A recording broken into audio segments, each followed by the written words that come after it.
911, where's your emergency? Yes, we have an emergency. He's not breathing at all. Okay, can you start CPR? Yes, my wife's trying. Keep going. How old is the patient? He's 3 months old. Please comment where you are watching us from and don't forget to like, subscribe, and turn on notification. Bell Fountain, Ohio, a quiet town in the Midwest, where families live mostly untouched by the chaos of the outside world, or so it seemed. Between 2014 and 2015, a tragedy unfolded here that would shock not only the town but the entire nation. Britney Pilkington, a mother of 4, stood accused of a crime no one could imagine. But what drove her to commit such acts? And how did a family's darkest secrets go unnoticed for so long? The Pilkingtons seem like an ordinary American family. Joseph and Britney share an apartment with their 4 children, Nile, Gavin, Noah, and their eldest daughter. They kept mostly to themselves, appearing close-knit, striving to provide a stable environment for their children. In July 2014, their seemingly ordinary life took a devastating turn. Joseph returned home, expecting the usual chaos of a household with young children. Instead, he found eerie silence. At the crib, his 3-month-old son, Nile, lay completely still. His tiny chest no longer rose or fell. Frantic, Joseph attempted to wake him, but Nile was cold to the touch. Paramedics guided him and Britney over the phone, instructing CPR. Despite their efforts, the Nile could not be revived. The death was initially ruled as sudden infant death syndrome, or SIDS. 9 months later, in April 2015, tragedy struck again. Joseph came home to find his 4-year-old son, Gavin, unresponsive. Hospital staff worked frantically, but Gavin could not be saved. Britney reported that he had stopped breathing, and investigators found no signs of foul play. 2 children gone in under a year. Authorities acted.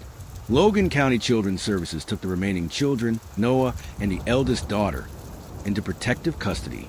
After a short hearing, the judge returned the children to their parents, ordering that Noah be placed on a sleep apnea machine and movement monitor, despite the parents refusing to comply with care plans or psychological evaluations. Just 6 days later, emergency services returned. Noah, now 4 months old, was unresponsive. Paramedics revived him briefly, but he was pronounced dead at the hospital. 3 small boys, all under 5, had died in the same household within 13 months. Community outrage erupted. Authorities could no longer dismiss these deaths as accidents. Suspicion fell on Britney. After a 9-hour interrogation, she confessed to smothering her children with blankets. She claimed she feared her sons would become abusers like their father, and believed their deaths would refocus Joseph's attention on her and their surviving daughter. Britney was arrested, charged with 3 counts of murder, and held on a $1 million bond. The trial was set for February 2016. As investigators delved deeper, the family's disturbing history came to light. Britney was born in 1992. Her parents divorced when she was 7, and Joseph Pilkington, who later became her husband, moved in. Court filings allege Joseph exposed Britney to adult material and initiated inappropriate contact from age 11. Years of abuse and manipulation left deep emotional scars. In 2009, Joseph, while involved with Britney's mother, impregnated 17-year-old Britney. Authorities were notified, but no charges were pursued.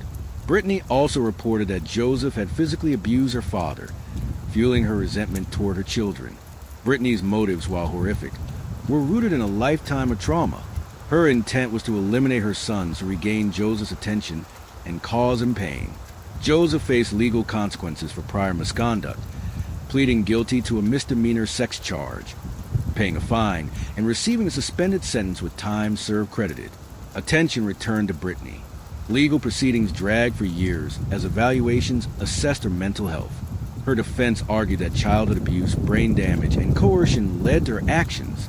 Prosecutors portrayed Britney as deliberate and fully aware of her crimes. In November 2019, a plea agreement was reached. Britney pled guilty to involuntary manslaughter for Nile and first-degree murder for Gavin and Noah. She was sentenced to 7 years for involuntary manslaughter, 15 years to life for first-degree murder of Gavin, 15 years to life for first-degree murder of Noah. All sentences were consecutive, totaling a minimum of 37 years to life. In court, Britney expressed grief and remorse. She thanked those who had reported suspicions of abuse, acknowledged her brain damage, and hoped her case could help other children receive protection and treatment early. She took responsibility for the deaths while mourning her children and hoped her surviving daughter could someday forgive her. Leo Tolstoy wrote, "All the variety, all the charm, all the beauty of life is made up of light and shadow."